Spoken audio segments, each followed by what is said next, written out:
नमस्कार मैत्रिणींनो, सोप्या घरगुती रेसिपीमध्ये तुमचे खूप मनापासून स्वागत।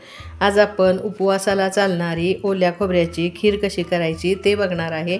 त्यासाठी ही मीडियम साईजची 1 वाटी ओलं खोबरं मी हे कोण घेतलेलं आहे।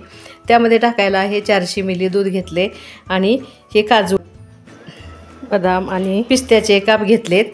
चला तर मग ही खीर कशी करायची ते बघूया। पहिल्यांदा आता मी हे दूध गरम करत ठेवते।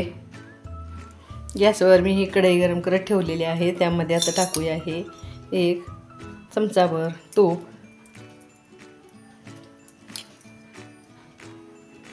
आता ह्या तुपावर हे ड्रायफ्रूट्स पहिल्यांदा आपण परतून घेऊया।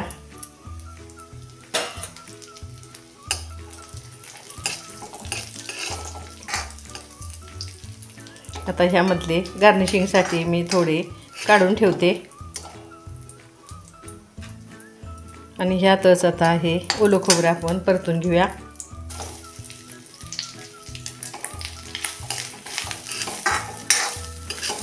ह्या खोबऱ्याचा कलर अजिबात बदलू न देता हे थोडंसं परतून घ्यायचं आहे।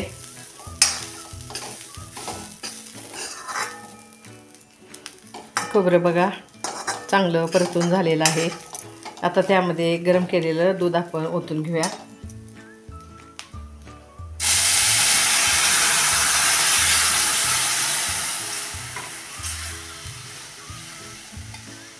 आणि आता हे सतत ढवळत राहायचं आहे।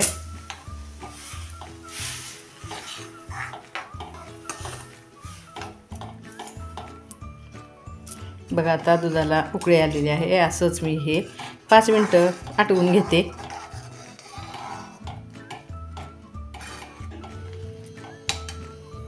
बघा 5 मिनिटात हे दूध आपलं बऱ्यापैकी आटलेलं आहे।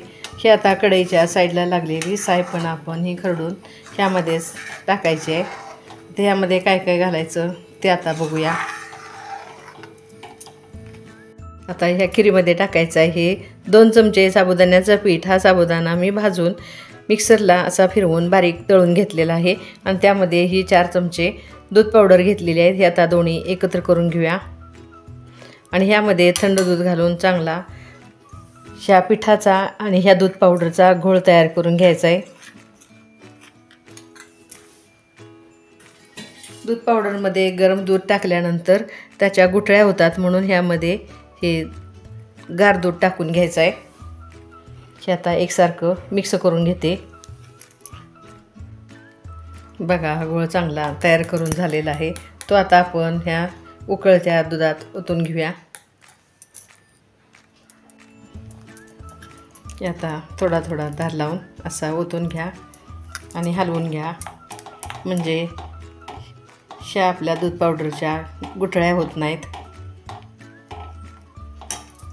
आता उरलेलं पण टाकून घेते आणि एकसारखं अजून 1-2 मिनिटं आपण आटवून घेऊया।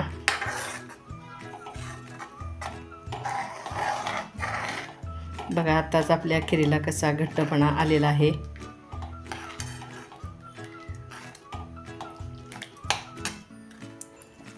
आता ह्यामध्ये टाकूया ही छोटा चमचा वेलची पावडर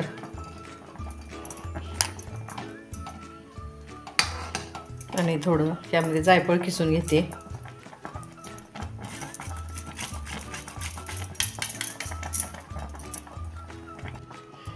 आता टाकूया ह्या 5-6 केशर काड्या आणि आता एकसारखी हलवत राहूया आणि शेवटी टाकायचे आवडीप्रमाणे साखर। मी ही 4 चमचे साखर ह्यामध्ये टाकून घेतलेली आहे। साखर टाकल्यानंतर खीर आपली थोडीशी पातळ होते। ही आता 1-2 मिनिटं आटवून घेते आणि नंतर आपण ही सर्व करूया। बघा मैत्रिणींनो, रबडीसारखी लच्छेदार अशी ही आपली ओल्या खोबऱ्याची उपवासाला चालणारी खीर तयार झाली आहे। बघा ह्या खिरीला टेक्स्चर तरी किती छान आलेलं आहे। बघा माझी ही रेसिपी आवडल्यास मैत्रिणींमध्ये शेअर करा आणि ही रेसिपी तुम्ही उपवासाला नक्की ट्राय करा।